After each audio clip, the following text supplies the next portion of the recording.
Welcome to everyone. It's a great pleasure to moderate this third session of this concluding event of a very important European project led by my colleague Jerónimo Maillo. It is always a great pleasure to work with him and his team. And this session is specifically addressing the EU-China relationship, environmental cooperation, and mitigation of climate change issues. There are three different items, but very much related. And we have the pleasure to have this session to have Luis Planas Herrera. He's Assistant to the Director General of EG Environment, but he's working from the European Commission since 10 years ago. And we have also the pleasure to have two great discussions. My colleague, Joseph Corti, now professor at the University UNED, Spanish University of Distance Education, and from the part of the Chinese side, we have the pleasure to have the inputs from San Min, from the Chinese Academy of Social Science. She's online. Welcome. And from my part, we have a very timing constrictions. And I would like also to introduce just a bit, because I suppose you are all experts on climate change issues and you know the importance of this relationship between EU and China, where the problems are. But just a brief introduction to put the main key issues on the table. As you know, the European Union's decarbonization objectives under the so-called European Green Deal are among the most ambitious in the world, with the aim, of course, to reduce net emissions at least 5% in 2013, and to achieve the so-called climate neutrality by 2050. This has set in motion EU policy efforts on various fronts to achieve climate and energy targets. Of course, you know the importance of the so-called legal package Fit for 55 of the Commission, put in the center of the review of the existing legislation, put in the center on climate change objective. And we have two new measures like CBAM and other ones. And the review of these important pieces of legislation like ETS and the European also Energy Taxation Directive. And we have also the European Union Climate Law. We have the proposal of Net Zero Industrial Act.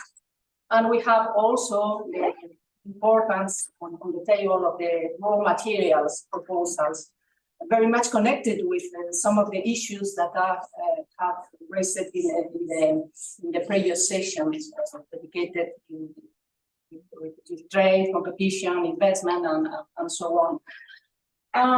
For instance, the share of renewables in the electricity mix would need to rise rapidly from around 40% to around 2/3 in 2030, according with these Fit for 55 projections. Looking not only at the European Union level, but at international level, because here we are discussing on comparative experience and the importance of the global governance. We have to take into account that several major economies across the global, from the US and of course from the China part, are investing substantially and providing regulatory and financial support to their net zero industries. You know this important act coming from the US, the Inflation Reduction Act, this important financial tool, and you know that there is also important initiatives from the side of China. China appears to have a significant market protection of solar panels, and now also on wind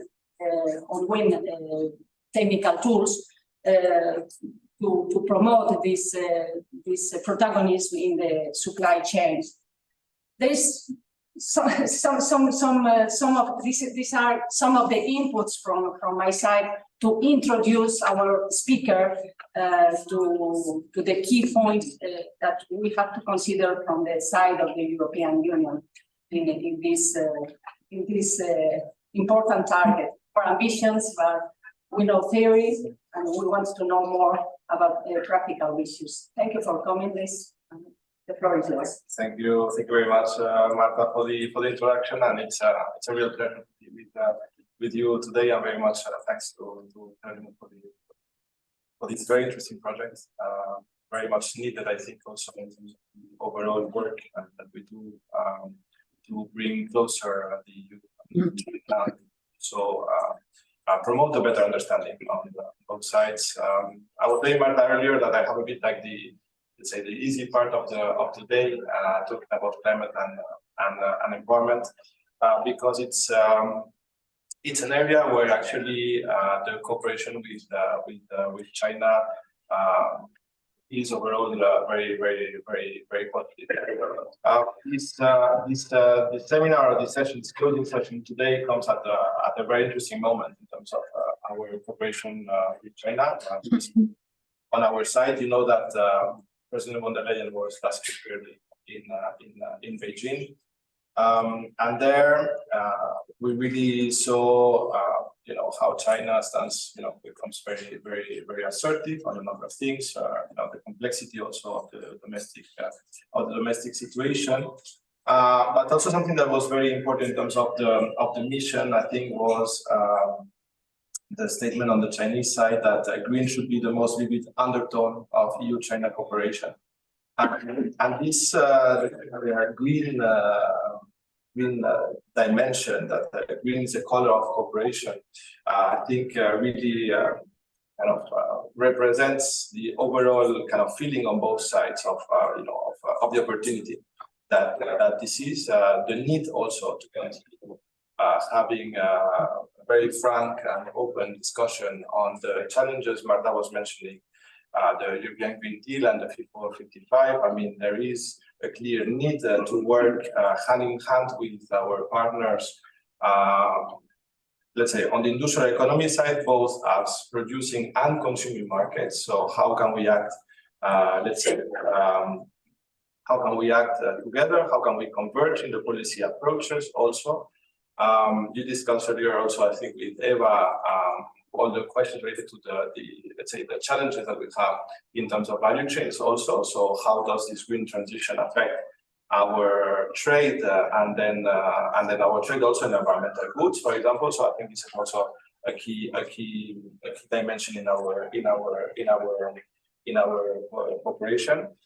And then how can we cooperate together, let's say, in the multilateral scene also, so as global actors, in order to together have a joint up approach to try to move the international scene, in a direction to solve some of our biggest challenges. We're talking, also the role that we have with the global South in supporting developing partners, also in this very challenging environmental and climate transition. That's part of it. In terms of the year, so it started, let's say, with President von der Leyen going with President Macron in April. It continued afterwards with former executive that was in China last July, and I had the opportunity to accompany the delegation of VP Timmermans to China. With really let's say the objective to take forward in practical terms this cooperation. You know that VP Timmermans and now VP Šefčovič are responsible for the COP negotiations. So also how to move forward together with China. How can we work together to increase the ambition and not to miss, let's say, the Paris Agreement targets? So all these elements were part of the agenda. And this week is also a very interesting week because this week, VP Dombrovskis, Eva was with him, and also my Commissioner Sinkevičius, so the District Commissioner for Environment, Maritime Affairs and Fisheries, were also in Beijing Monday and Tuesday to work, let's say, on their own, let's say, on their files, but also very much interlinked to move forward our cooperation. I think really there is a college effort, let's say, as it is an effort from the Commission to have very, as I said before, frank conversation on level playing field issues. We're launched with Marta all the elements linked to state aid. I will not enter into those, but as you have already also discussed, but I think that those are elements that are, let's say, in the overall context that are important to highlight. Another important element, let's say, in our own relations with China, will not, let's say, focus on that at all, but I think it's important also to have it in the overall context, and it's Ukraine. It is, the situation on Russian aggression, on the provoked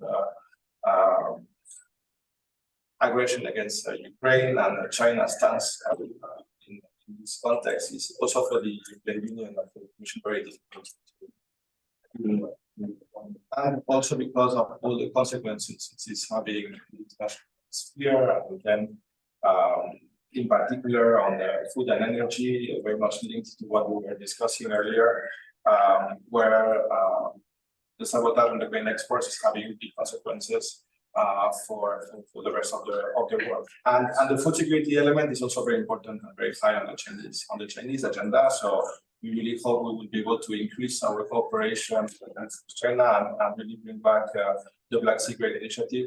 That would be important in order to maintain to reduce the negative impacts on Russian aggression against Ukraine. Going back to the topic today, I'm ready to give some elements. So this week, let's say the main, where we are on my side, where in our area where we're focusing more is in the areas of circular economy, biodiversity, and water. Okay, those are three areas that I will concentrate today. Climate change is, let's say, an overarching umbrella that is very important in our relations. So I will start by that. On climate action, you know that the Chinese per capita emission is nearly, double of the EU one. So it's around 10 tons per capita. So if we want to meet the Paris Agreement objectives, the only possibility is to ensure that China fully engage with this agenda. In 2020, you know that President Xi reiterated China's commitment to peak emissions in 2030 and bring, let's say, achieve the carbon neutrality goal by 2060. On our side, we currently think that the NDC and this country contribution is, let's say, not enough in order to meet the Paris Agreement ambitions. And therefore, we are in constant, let's say, discussions with China of how can we, let's say, enhance or promote or support China in enhancing the climate ambition. Because the signals are very important in terms of the overall dynamic of the climate negotiations. Something that, for example, came out from the July discussions, I think is quite interesting, is that, for example, we know that China actually can and will do better than have announced, but the Chinese side are always reluctant to announce, let's say, ambition levels that are not fully, let's say, not analyze, but program. I mean, that somehow they have a clear 200% clarity that they would be able to meet those targets. And that was something that was criticized, let's say, from the Chinese side to the EU, saying, I mean, you announce a number of big aspirational targets that in the end afterwards you will likely not be able to meet. So, I mean, you see a bit, let's say, the difference in approach in terms of the climate ambition and the overall let's say, discourse narrative that exists on both sides. And Marta was mentioning earlier, but for example, China's development of renewable energy and the work they're doing on their grid it's quite impressive, and we know that we're going to exceed the 2030 targets in that. So that's just it's a good example to show how the let's say the action is actually happening on the ground, and we really see that is having let's say positive consequences. In terms of the mitigation, there is clearly also let's say reluctance from China to increase the mitigation ambition and then focus more on the adaptation side. That explains why in my area, that is, let's say, the non-climate area, so the area of environment, we have a deepened cooperation at this moment. On the EU side, we will very much continue kind of now the discussions. We are in the sprint phase before the COP in Dubai, and let's say the teams are in close touch. You know that Peter Mermans now kind of is moved to the Netherlands as candidate for the national elections. So the climate commissioner is currently going through the internal kind of confirmation procedures with the European Parliament. But I mean, personally, I think it would not be surprising to expect the commissioner elected will then also let's say enhance the efforts to bring China closer ahead of Dubai. On the adaptation area, and this is the second area I wanted to mention, is biodiversity. So biodiversity, you know, for those that might not be so let's say familiar with the environment and climate area, let's say the Rio Conventions are three: climate change, biodiversity, and desertification. So the biodiversity leg is also very, very important in terms of meeting our overall neutrality objective. So we have a convention there, the CBD convention, so the Convention for Biological Diversity, where actually China was chairing the last COP that happened last year in Montreal, and I had the opportunity to be in the negotiating the team. And also it was very interesting to see China, let's say, in a leadership role in one environmental team or area, and where actually they played a very important positive broker role between developed economies and the global south. And where China's chairing position was key to achieve a very important, very also unknown, but very key agreement that we call the Montreal Convention biodiversity agreement. So I think it was also very interesting to see China, let's say, in action over there, and the commitment. We have a very good relationship with the Minister for Environment, with Mr. Huang. That played personally a very important role in managing a very complex situation, bringing again to the multilateral scene complex issues like the financing element that, you know, in the climate area always generates a lot of always generate a lot of disagreements with developing countries, where there's a constant, let's say, need to mobilize further finances that we acknowledge completely, but where actually I think that the cooperation money is never enough, and it's never the solution to solve the challenge. In terms of the biodiversity, so we are now working with them to how to improve the ambition levels in the implementation. So we're looking at an agreement that looks at all the sources of biodiversity loss, from trade, from infrastructure. I mean, it's very overarching. So we're really looking into how, together with China, we can increase, let's say, the international ambition. How can we provide signals, as I said, also on the climate area, to the rest of the world in terms of the commitments that two big parties of the convention have in this implementation phase, and also again the important role as chair in terms of reputation, also that China has to show the success of their presidency and the concrete results of this coming agreement. So we can discuss later if you have any particular questions on this.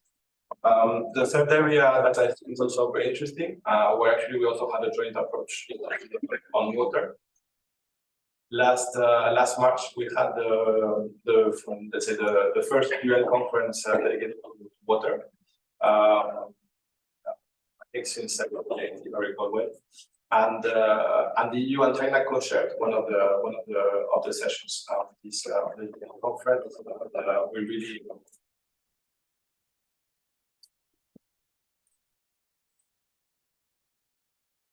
Oh, no, sorry. No worries.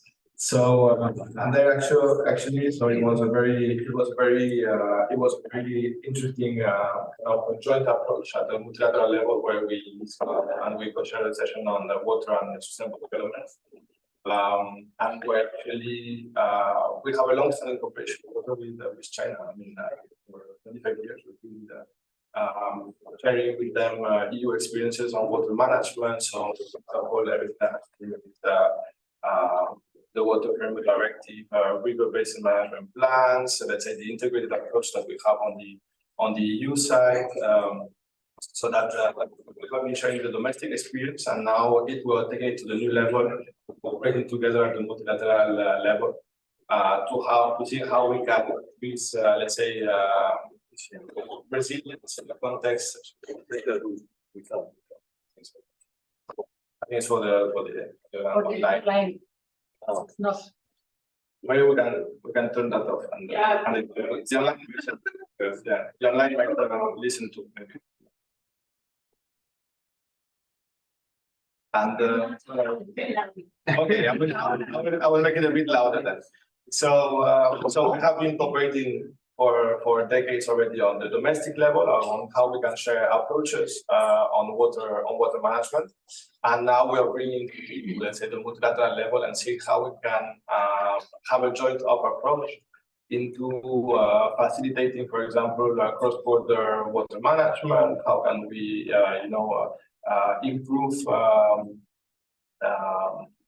resilience building in a context where drought is becoming let's say a big climate-related risk for our economies, but also, let's say, geopolitically in terms of security, it's becoming something that will become very, very important. Just to a little brackets there.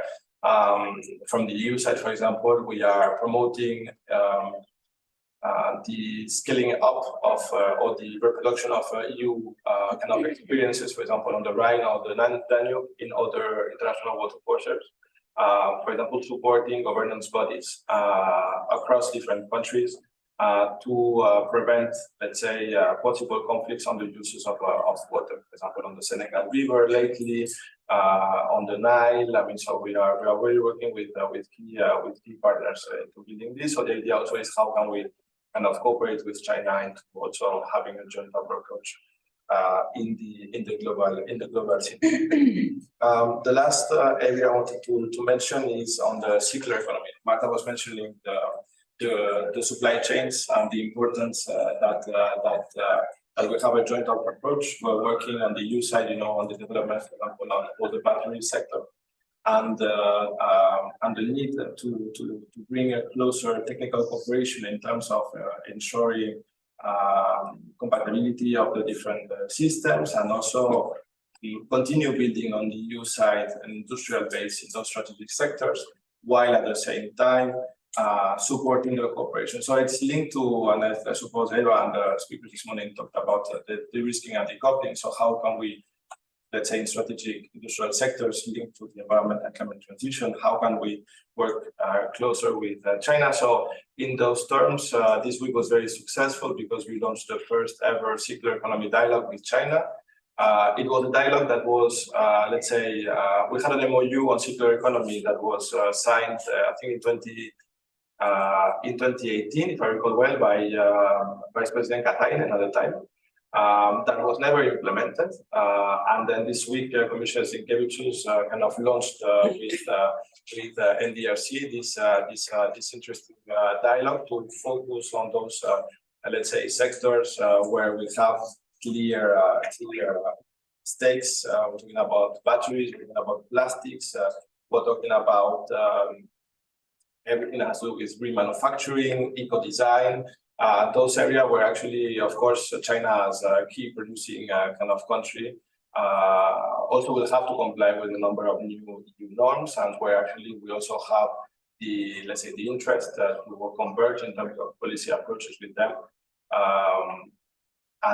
Yes, I mean, it will not be easy because it's a very complex area. I mean, you know, right now, the European equity capital was focused on energy efficiency.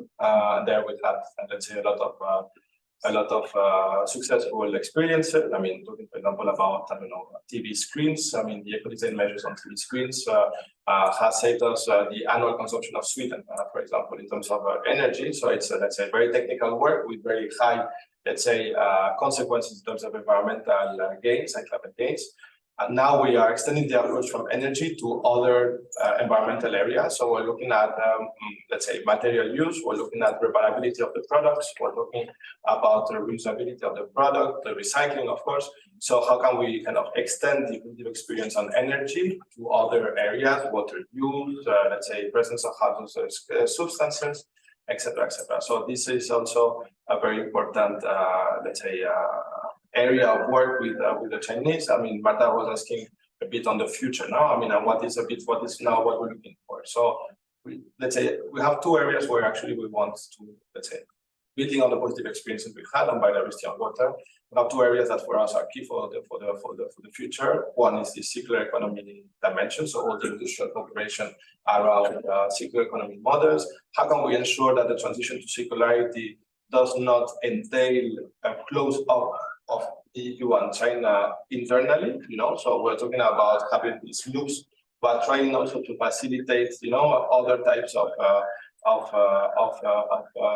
sustainable trade flows.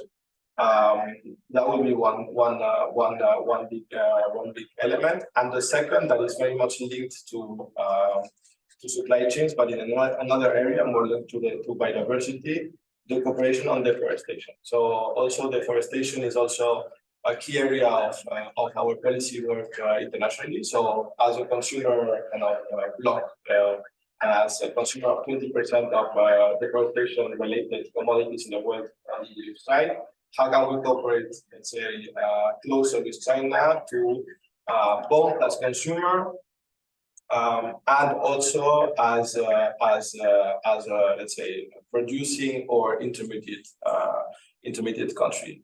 For example, we're talking, I mean, you know, we adopted a new regulation against deforestation that covers 6 coffee, cacao, soya, rubber, timber. I think I'm missing one. Coffee, cacao, timber. Well, I guess. And just to note that China is, let's say, the country that is the biggest exporter of those commodities, particularly I think for the rubber side, where we have a big impact, about 16 billion euros in terms of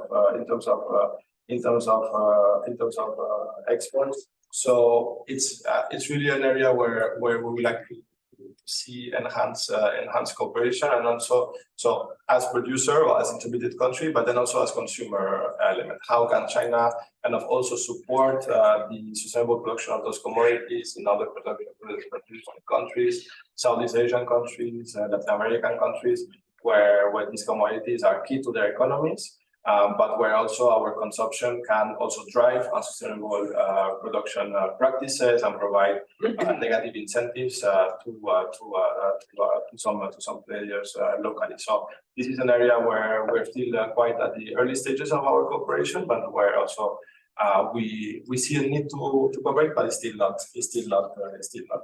So with this kind of a bit overview of areas, I think I will stop here. Very happy to the different views, and if you have any questions on this area. As you see, our cooperation with China is very broad.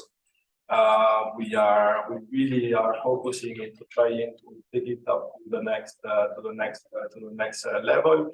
From the Commission side, to bring the member states with us, so also to ensure that the EU member states are fully engaged in this let's say in this cooperation discussion process with the Chinese side. And for example, on the area of water, we have the EU-China water platform, for example, that has been very successful, and where actually we are let's say sitting together with all the EU members. I think Portugal is chairing it, and where actually they are let's say at the source of providing, let's say, the technical underground knowledge, explain the experience domestically also within our member states. So I think this has proven to be very positive, and I think that in these areas that I have mentioned would be also replicated to bring the operators, completely, let's say, to put them also to work and support, let's say, the overall this big priority on environment and climate in our EU-China relations. Thank you very much.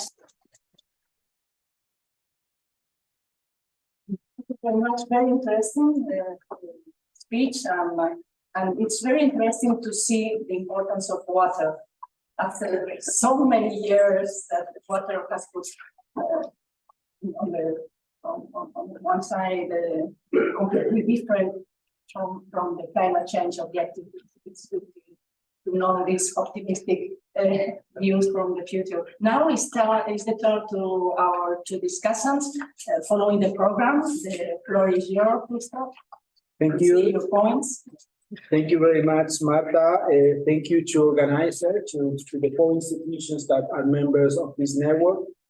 Thank you to the main speaker, because his presentation has been really inspiring for these comments that I would like to know in order to see some specific element that from my point of view could be interesting. First of all, I would like to underline this idea that China is a necessary partner for the connection between European Union goals in the environmental area and the global south. I think this idea is crucial. The main speaker has mentioned several aspects, several fields where China it's collaborating with the European Union and even leading some areas like in biodiversity, where of course that the European Union has an interest in go forwards, not only itself but also all the members of the international community. And we have to remember that environment, generally speaking, but specifically the fight against climate change, it's a global common. It's something that concerns everyone. So it doesn't make sense that only the European Union or only China could be fighting, could be developing these policies without the participation of almost all other members of the international community. Luis has said that China is more focused on adaptation rather on mitigation. I would like to clarify my vision on that point. Is that China in international meetings always says that, of course, that common but different responsibilities principle concerns here. So it's always remembered that in the fight against climate change, Europe and Western countries in general have a stronger responsibility because of all the emissions that these countries have made during the last 2 centuries. This idea is quite important because this principle is crucial for the China vision and it modulates many other responses in the fields of the environmental policy. On these regards, I would like to underline some of the participations that China has done as intermediate between Western countries, between the European Union and the Global South. I would like to recall that that China was crucial, for example, for achieving the Paris Agreement. Of course, it was the European Union who had the leadership, but without China, probably many countries of the Global South had never signed agreement. And I would like to say that this participation concerns not only specific fields of the environmental policy, but also other fields that are closely connected to environmental activities. And I would like to underline the idea that the environmental policy could be understood as part of the economic policy. In this sense, I think that all the policies, all the activities that the European Union is developing inside has an impact outside. And it is in this regards where the collaboration with China sometimes could not be as easy as it has been explained in this table. For example, the European Union has a quite elaborated and complex mechanism for carbon emissions, for carbon rights, and China also has its own one. Of course, up to now, they are not 100% compatible each other.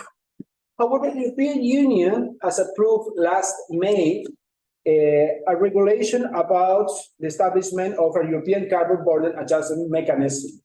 So it probably will produce some kind of misunderstandings between China and the European Union. Of course, this is not the moment to make a presentation about this mechanism or about the doubts on whether it would be really WTO compatible or not. The European Commission has said that it will be, or it would be necessary in order to fulfill trade law regulation. However, the mechanism is not completely developed. It has been approved, but there are many details that needs to be explained and developed in practice. But I would like to say that in this mechanism, probably the solution for a good understandings between China and the European Union, it's achieving an agreement where it could be declared that both carbon mechanism, I mean the European and the Chinese one, are compatible. What I mean is that they achieve to a similar level of protection or similar level of impact on the fight against climate change. If that would be the case, and if this agreement could be achieved, for sure that this mechanism, this European mechanism, and probably the ones that China would create as a mirror to the European one, could be compatible for WTO, at least between the two countries. Or if other countries, some countries of the Global South, I'm thinking about big partners like Brazil, like South Africa, would join them because they were following the Chinese example, as Luis has explained in other fields, could be a very good solution for the generalization of a reduction of the consumption of fossil fuels and fossil energy in our economies. Another thing that I would like to underline is the problem about technology and about how to obtain raw materials and, generally speaking, all the inputs that are technology industry needs for fulfilling the climate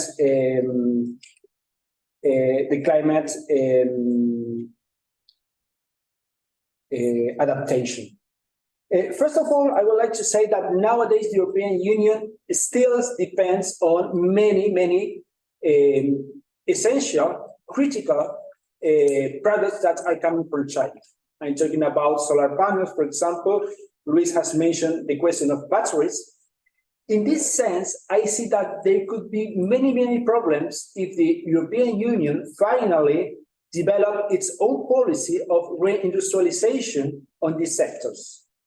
If the European Union does what it says it will do, and in practice it's doing, probably China could accuse the European Union of being using public money, subsidies, in order to develop their own industry in these fields. I'm not talking about whether China has done it in the past or not. It could be the case. It could be the case. I've seen a sector where climate policy is closely connected to economic development,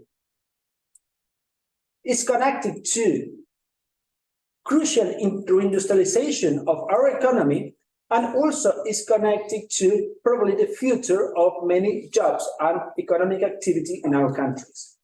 If it is the case, we can see that sometimes environmental policy is not isolated to other aspects of our economy, and then we have to make a comprehensive analysis of what is our strategy, what is our position, what is the position of China, what is the position of China not only outside but also inside its own economy, and how we can achieve a balanced situation, a balanced agreements between both positions of the agreement. Well, finally, I would like to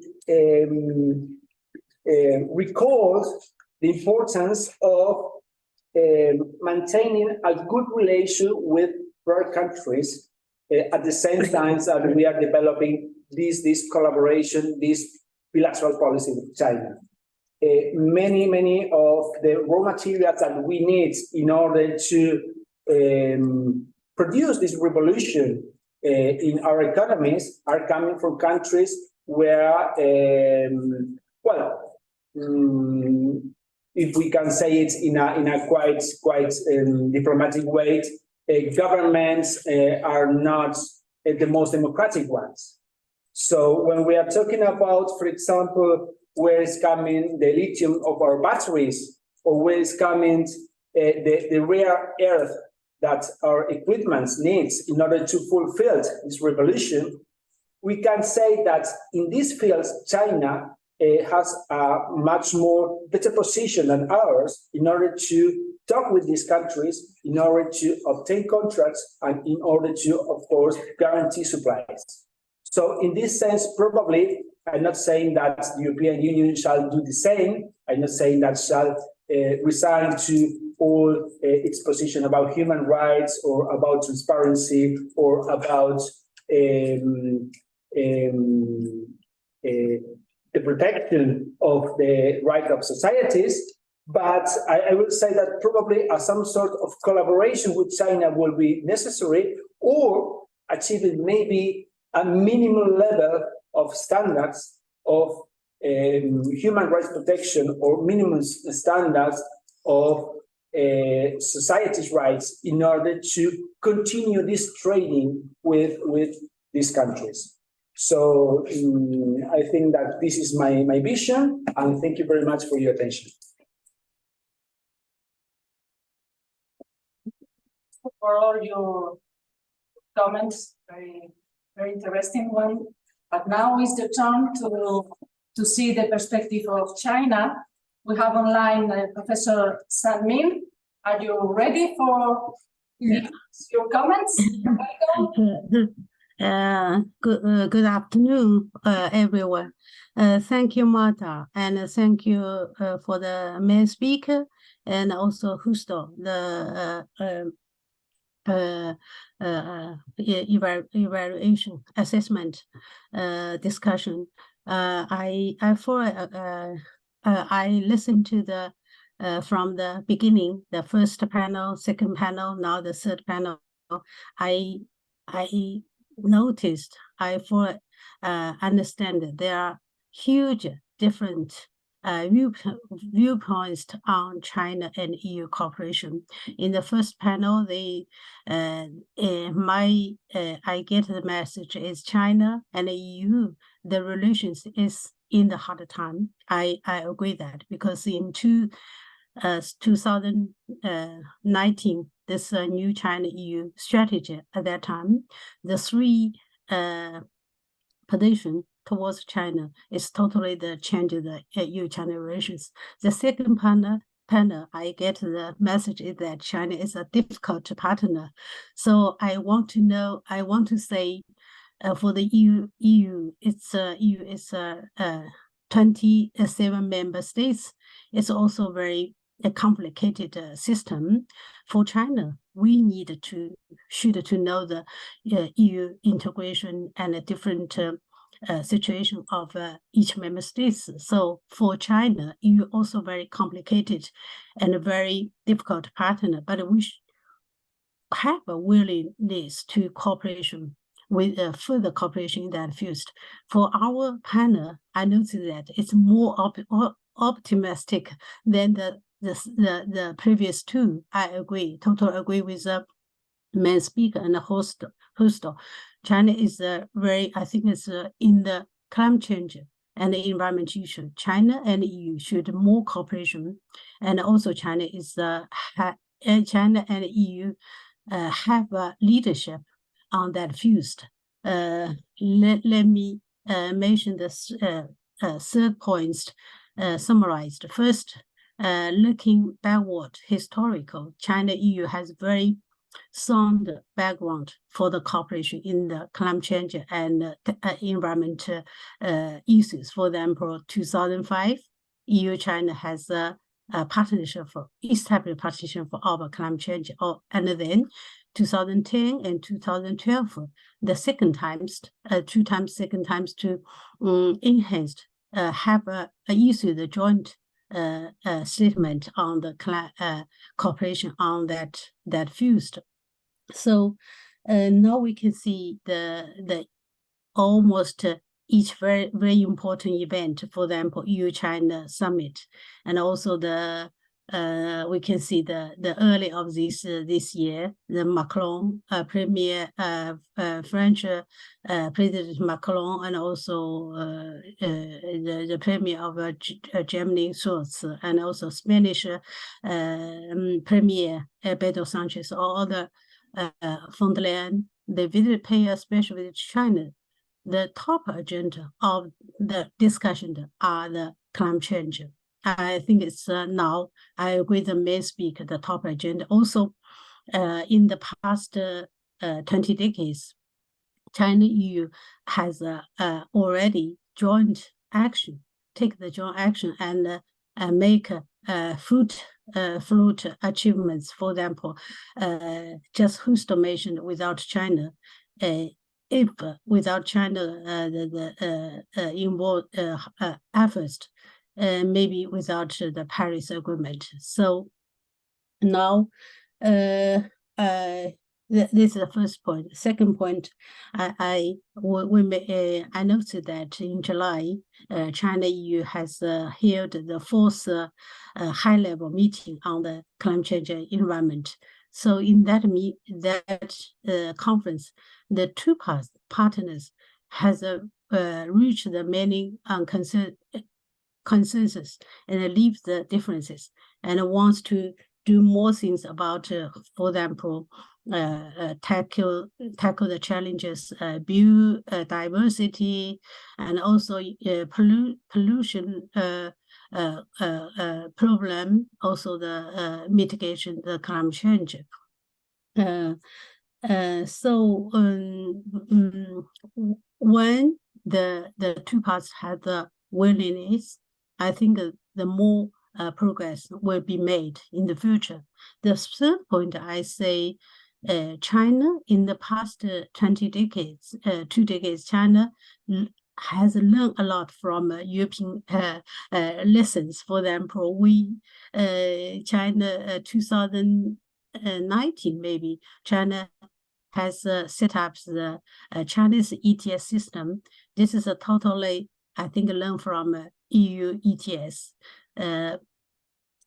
Also now we can see the 2020, China has a new policy we call the 1+N. One is new climate change policy. 1+N. One means a centralized decision and actions and principles. N means the different levels. For example, the national level, provincial level, and municipal level. Also the industry level, especially in chemicals, metallurgies, and electric energy, etc. So each cities, provinces, also the industry, they will take action to make decreased emission, and for 2 targets. One is peaking emission in 2030. The other is 2016 for the carbon zero. That is a very ambitious targets. So in that means China and the EU have more cooperation in the future. We need to keep the differences politically, and also take more concrete action to push and also take consider on the diversity, because with the joint efforts to reach the Paris Agreement, we also need to consider the different situation of developing countries and lower income countries. That's my comments. Thank you. Thank you, Martha. Thank you very much. It's very good to have this optimistic view from China. We are very happy to hear that and to know more about this ambition on biodiversity, mitigation, and pollution. Thank you very much. And now I would like to give the word to Luis before giving the opportunity to open discussion to the ones you are coming presently in presence, and to the participants online. Please. Thank you, Martha, and very much. Thank you, Justo and Tammy, for the comments.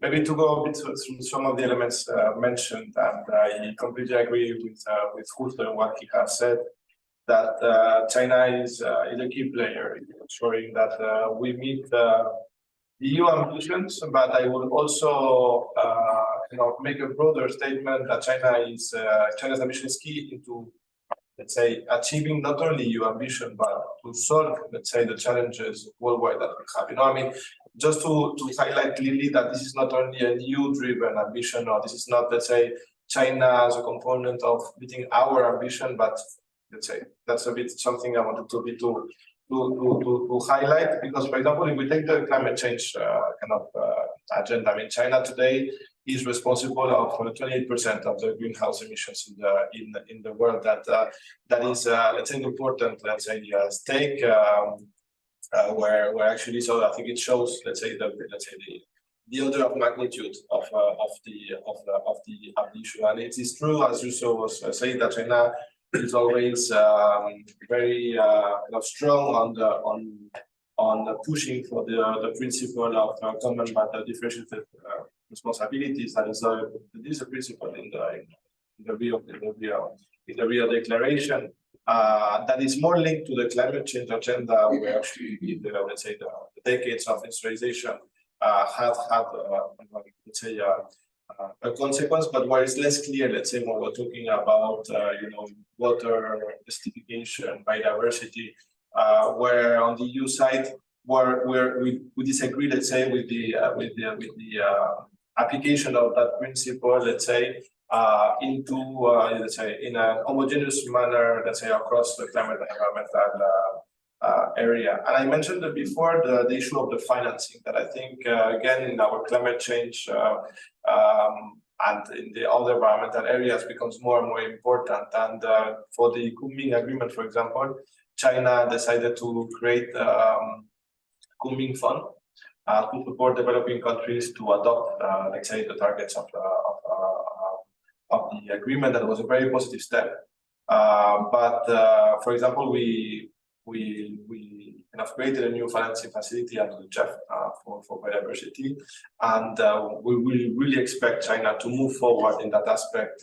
Let's say, moving out from the developing country narrative and moving towards a country that is in the capacity as other players, let's say, with big financing, let's say, means, in order to contribute further to that agenda. So it's a bit, how do we find the balance between the common but differentiated, let's say, principles, but at the same time we ensure that every, let's say, player plays, let's say, their role responsibly. I think that's important. And linked to the role of the EU and China, let's say, in the international, I think that something that we have for years been very worried about was, for example, the development of the One Road initiative in terms of infrastructure and the, let's say, the standards on the environmental standards on those big infrastructure projects, the impact that they could have. And there, the EU kind of has put forward the Global Gateway Initiative, as let's say, as a comparable kind of initiative in terms of infrastructure. And there, I think there's a need to also to work closely together into the impact that we have, let's say, in our projects overseas. Justo was mentioning all the contracts with the country, and the need that that we support, let's say, that also in our investments overseas, that responsible standards are applied. Very interesting comments on the CBAN, both by Zaming and Justo, and during the visit of VP Romance in July and the high-level dialogue on climate and environment. On our side, it was a key deliverable to push to open new CBAN dialogue between the EU and China. I understand that the conversation is advancing in that front, and Digitaxud, that is the service of education responsible, will also engage now during the autumn with China. It's very important to find ways to also converge on the approaches. As you know, as Commission, we are fully kind of aware, and we take. I mean, for us, it's very important to ensure that all the green initiatives we are putting forward are WTO compatible. Before I mentioned deforestation, we also talking about CBAN. So that's a key element where actually we are really kind of we make a big emphasis. And one of the elements that there are key is the fact that the product or the embedded carbon of the product, if the country producing it has their own system, carbon pricing, or they have a similar ETS system, that price is deducted, let's say, from the CBAN kind of duty or payment. I think that's also important, and that's. I think now the transitional period that opens until early 26 will be very important in terms of generating this common understanding with producer countries of how the systems meet and agree on what is the comparability of each, so that the prices can be treated accordingly. It's very important in terms of industry to ensure that we have a level playing field, and I think that there also what we have to. As let's say, as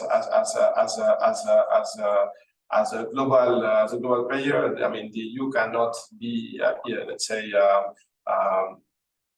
naive in terms of the development of its Green Deal and industrial policy. So it is not, and we have to avoid that it is used by any country in the world as a protectionist, let's say, a measure. But at the same time, the rules have to be followed, and we need to ensure that across the board we have a competitive level playing field, and that the players have a fair, let's say, fair rules that ensure that they can thrive, accordingly. So I agree, Justo, that we need to find ways on agreement in saying how the regions. I'm not a CBAN expert, so I know legally how that is articulated, but clearly a common understanding of how this has to be set. On the Chinese perspective, I think Zaming clearly showed with examples on the long-standing cooperation that we have on climate and environment in the early 2000s, how this partnership built. And I think that is very important to note, and also the consensus, like overall, that this generates. I mean, as a commission official, I think Zaming was saying that the clear change in tone in the 3 sessions. I think I'm always an optimist, so I think it's important from Brussels to try to also bring, some optimism. And I think again that here we have very clear factual kind of, factual activities and dialogues and cooperation that show that this optimism. Can be built, and then we can build, let's say, the next steps on that one. But I think there's a lot to do still. So we will see. I think it's important to continue in this positive. Thank you very much. And now is the time to see your comments, or if there is any specific question to Luis, our speaker, or to the discussants. Yeah, one question. Thank you very much.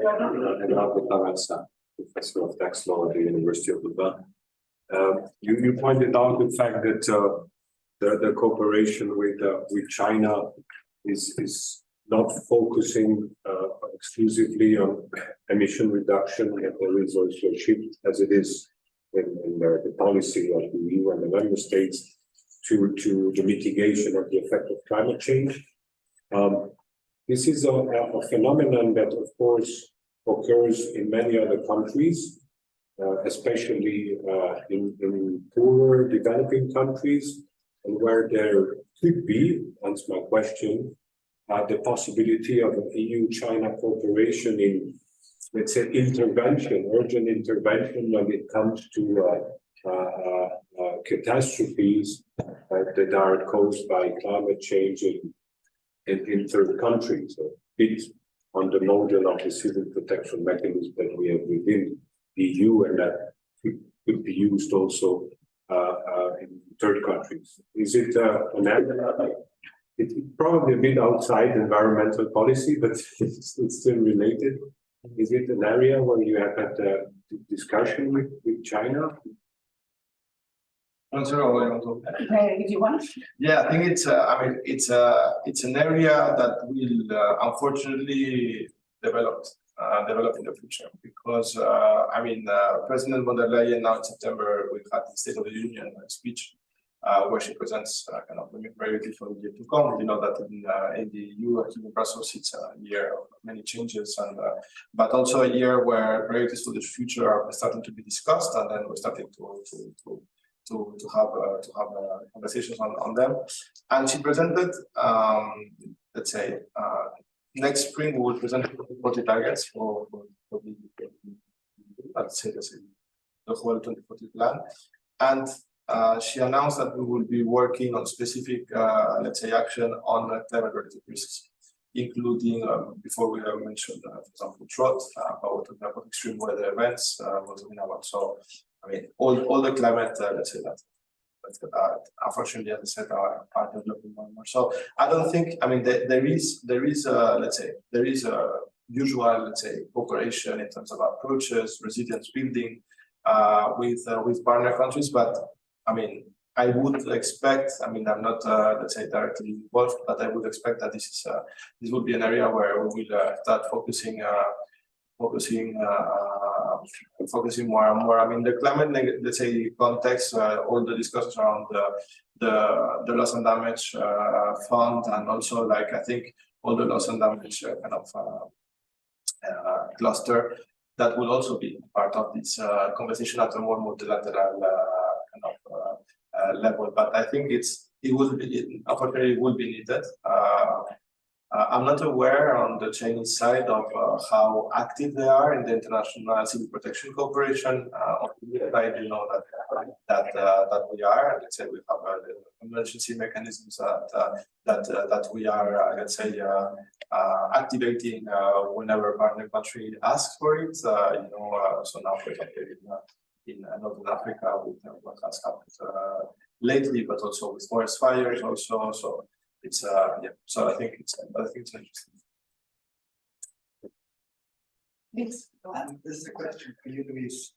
In the previous sessions, I got the impression, at least, that this multiplicity of different approaches of the EU to China as a partner, competitor, rival, is something that China is not comfortable with, that it prefers to deal with, have one type of relationship.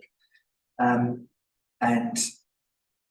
however, in this session, the impression I've got is that China is engaging very much in the area of environment as a partner. So, I mean, in your experience in dealing with China in this sector, do you detect any of this difficulty?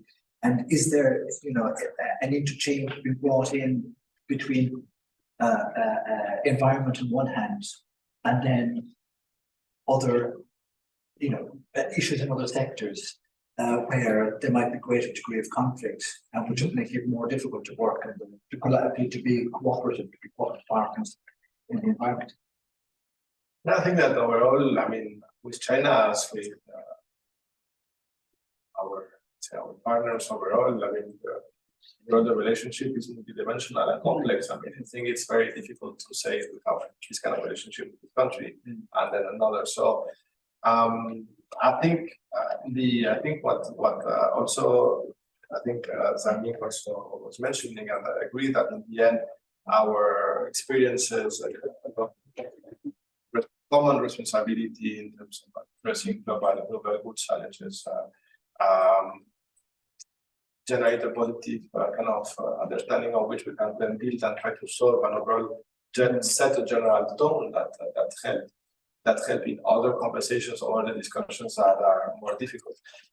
To highlight also that not everything is rosy, everything is positive, because in the end we are competitors too. In the sense that we're talking about industrial base, as was mentioning, we do have competing interests in terms of, of course, we all want our companies to thrive and continue increases in our global competitiveness, etc. And in the area of environment, that also exists. In the sense that we talk about batteries, or we talk about solar panels, or we talk about recycling, or we talk about plastics. We do have, let's say, competitive tension, but what we need to ensure is that the rules are fair and that the level is set. And then afterwards, the fact that you have actors competing, on the contrary, I think it's that tension is not always negative. I think it's also can bring up and generate the scales and the markets that are needed, let's say, for these industries that are starting to develop further. I think that's part of the thing of the answer. But yes, the relations are complex, and they started saying they're not going. They're not going through the best moment of many important areas for us, particularly to the aggression against Ukraine. And then Eva was mentioning also on trade, so also linked to what Jose was mentioning on the state aid elements and the trade. But this is, let's say, the day-to-day of our work. It's not any sort of thing that is focused on China. We're doing this is a day-to-day of our operations, let's say, and our talks with our trade partners, and it's a constant conversation to see how this can be improved. I think I don't know if I answered all of that. Yeah, no, you can sense how environment fits in with things there. But let's say dimensionality is possible for China. In other words, that's what it sounds like. That China does accept a multi-dimensionality and is willing to engage in different ways in different sectors. To a greater degree than I had the impression earlier, as we know that way. No, it's true. There's a clean link. The environment and climate agenda cannot be just dissociated from the rest of the relationship. Also noting the increasingly industry, let's say, related agenda, CBAN, and I discussed earlier eco-design, for example. I mean, it's a purely, let's say, industrial agenda or chemical policy also. I mean, the pollution elements, we didn't discuss, but for example, chemicals is also an area where we increase our cooperation with China. But yes, I think it is accepted as part of, let's say, of the overall package. And I think not only it's accepted, but I think it's needed, because you still need to maintain, a very, let's say, positive, let's say, tunnel or conversation to support and ensure that let's say that the other strands are dynamized or somehow are. We have an area I didn't mention that we're working very closely. I mean, I mentioned the area, but not exactly on plastics, for example, also, where for us the Chinese ban on plastics 2018 was a wake-up call.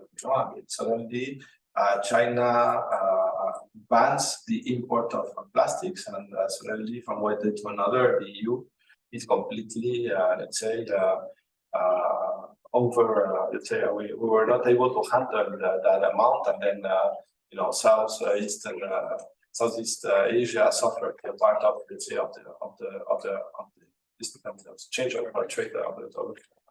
But we're actually working with the wake-up call of the need to enhance our recycling capacities, and then we have the SUP directive, and we have everything to packaging and packaging waste, but also the work that we're doing with China on the International Plastics Treaty. So we are currently now negotiating a treaty against plastic pollution in the marine environment. That I think we're actually we have also a very positive conversation with China too, in terms of the life cycle of the plastics and how, let's say, not to ban plastics, but to ensure the circularity and to avoid any type of marine pollution of the plastic products. So it's and that's really interesting also in terms of how it's about a year ahead into this negotiation, and we are coordinating with China ahead of every negotiation round. And we're going quite. I mean, we're advancing quite closely in our positions, and that's for us also it's key in terms of let's say achieving an agreement. Couple of questions. I would like to know your insights into these two issues. The first one is there is a different approach with regard to climate targets between the EU and China. That's obvious. And on one hand, China prefer to under-promise and over-delivery. And the EU is trying to push more ambitious targets and more commitments. And I wonder if I look into what is happening with climate justice nowadays, every day more cases reaching the courts asking for this respect of the targets that have been announced. I wonder whether this is part of your analysis now, when you define a target in the European Union, whether that makes you, in a way, be more cautious with regard to the intermediate targets. Whether that is taking importance, relevance or not.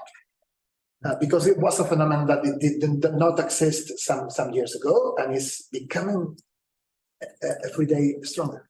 Yeah. And the second element is you mentioned and also Justo the situation with the CBAN and the possibility of taking into account the trade system, the Chinese trade system into the CBAN, so that China could see this as a positive element, and therefore, instead of resisting or be reticent, on the opposite, it could see it as an opportunity to have some advantages, and therefore to push forward as well this at more global level. But I see that there are other countries which are resisting this position of the European Union with regard to CBAN and with regard to deforestation.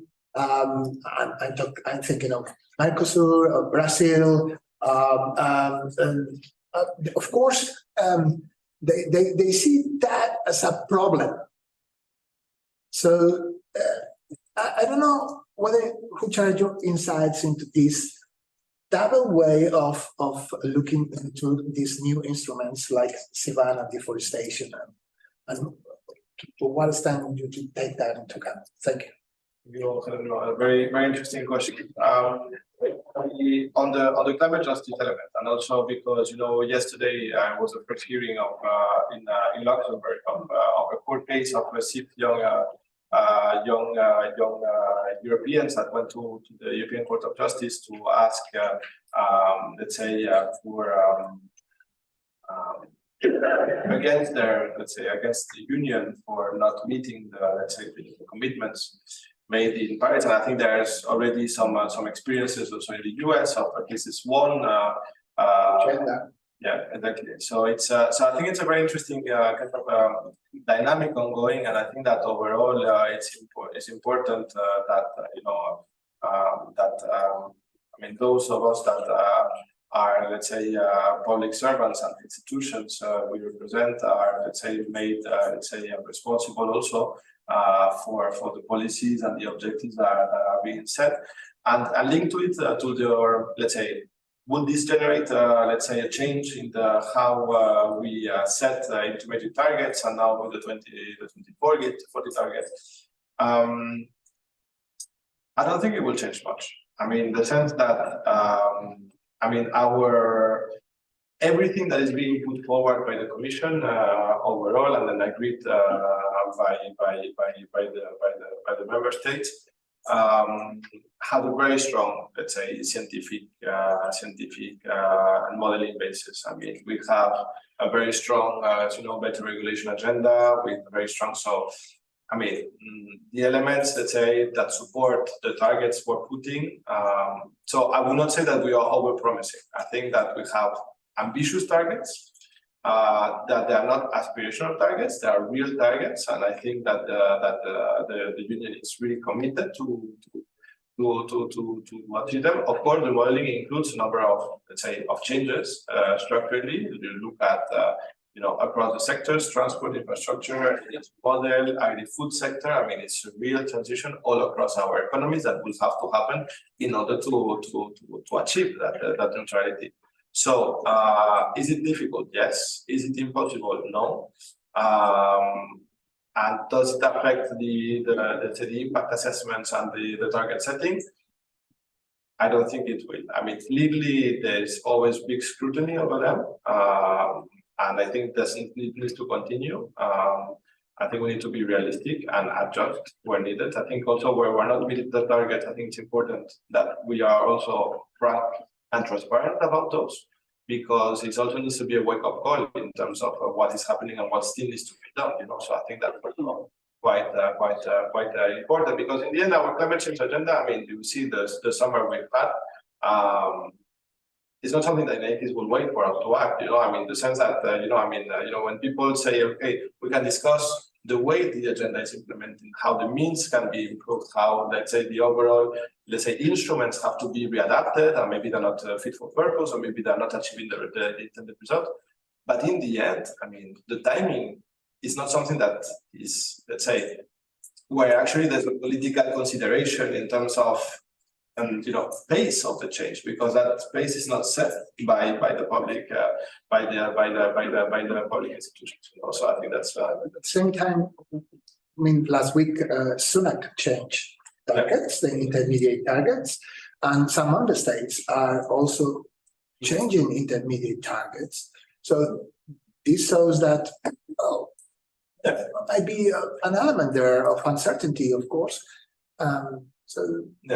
I mean, but that's, I mean, that's politics. I mean, I think that's, it's not our work, let's say, as Commission services to enter into more political considerations that will, in terms of, let's say, make a policy shift like the UK did last week. This year, now in October, we have an environmental council, EU Environmental Council, where actually the Union will set the new NDCs ahead of Dubai, and it will be let's say a complex conversation also in terms of how we adapt and the ambition levels, because of course situation is challenging on the ground. I mean, situation is challenging on the ground. The transformation generates a lot of let's say of tensions also in the EU. I mean, as it's done also. I think in China. So it's really. I mean, I think that it's important that we accompany this transition. Coming back a bit to your second question on the reluctance of third countries, I think it's very much linked also, because the same dynamics that we might see, let's say, in a continent like the Union now in transition, we also see the reactions also, let's say, in third countries, and I think it has been. It is one of the biggest challenges that we have today.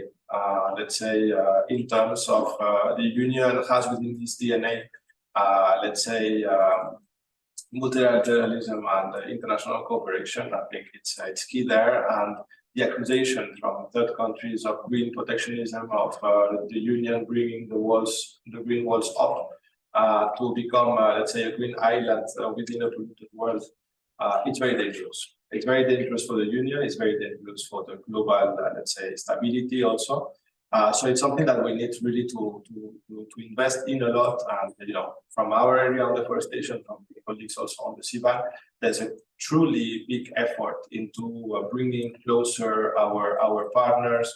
Now, I have a colleague in front. We're in Indonesia, Malaysia. Now in July, we set up a task force with Indonesia, Malaysia on deforestation to address all the concerns linked to palm oil. That is one of the biggest sectors in the economy. And the same is being done all across the sector. I mean, I think also what has happened is that the pace at which things have moved in the last 3-4 years have not helped in terms of sitting together. Also the COVID situation, also sitting together, explaining, understanding, getting input, and something. For example, we were mentioning the impact assessment and 2040 targets. Very important of how do we include third countries' views and experiences within our own policy making when preparing these initiatives too. So that angle that this is not only a new policy. This is a, let's say, policy with broader, bigger implications. I mean, I'm working now on waste shipment, for example, where actually you see all the questions linked to. I mean, there we want to, let's say, increase the internal market for waste, but at the same time to reduce, let's say, pollution of the Union elsewhere in terms of waste management. So we're going to oblige that non-OECD countries will have to ensure that the receiving facilities are capable of recycling, so that we don't landfill, let's say, across the globe. There are big economic implications in everything that we are doing, and so we really need to. And this is also how I read. Pascal Lamy was talking about the holy triangle of diplomacy, cooperation, and environmental transition, and how we need to ensure that the three work together hand in hand in complete alignment to ensure that we bring along and we are able to cooperate with our partners. There's clearly a lot of tension. There's a front there's a number of countries that have frontally opposed this green transition. So I think, again, going back to the seminar, the need to ensure that our cooperation with China helps, let's say, bringing that. And I agree, and we might, let's say, I think it's important, and that I started with that, and Justo mentioned it, the bridging role that China has in this conversation. And I think that it's very interesting how we can invest more in our cooperation with China and partner with them in order to address also third countries concerned, and how we can leverage together on it to try to get this. I mean, it has been key, in the biodiversity negotiations, for example, DRC was the most difficult partner, let's say, in the last hours, the last minutes, really. And China was the only one that actually could, with DRC and overall with the African group, the ones that really put could, let's say, broker their ideal, you know. So I think it's very interesting to try to see that. And I think towards, let's say, now what is happening and towards the next mandate, clearly both will have to ensure that this is an important dimension in the development of our own policies. You know? So I think otherwise we'll not solve any problem if we are just looking to inwards, you know. So that's. Thank you very much. I think we have to close this session. Thank you very much, Luis, Justo, and Fran for these interesting inputs. My role is, as a chair, is to close the session. I'm happy with my role, but I would like to speak more on the conversation. Thank you very much, the attendees. I think we have 5 minutes or something like that for a coffee or. Yeah. Thank you.